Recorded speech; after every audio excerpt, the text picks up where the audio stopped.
ஒரு கிராமத்தில் குரு பெரிய ஆள் அவர் தான் அங்கே இருக்கிற சீடர்களுக்கெல்லாம் குருவாக இருந்தார். அப்படி இருக்கும்போது அவர் நிறைய பாடம்லாம் சொல்லி கொடுத்து எல்லாம் இது பண்ணுறாரு. காட்டில் போய் நீங்கள் சுள்ளியெல்லாம் எடுத்துட்டு வாங்கன்னு சொன்னார். சரி, 2 பசங்கள்லாம் போனாங்க.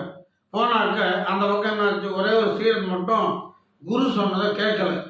என்ன சொன்னார், நீ எந்த இடத்துக்கு ஏற்றாமல பழகணுமோ அப்படி பழகணும், உனக்கு அபய சமயத்தில் ஆபத்து வரும்போது நான் என்ன சொன்னேன்னா நீ பின்பற்றணும்னு சொன்னார்.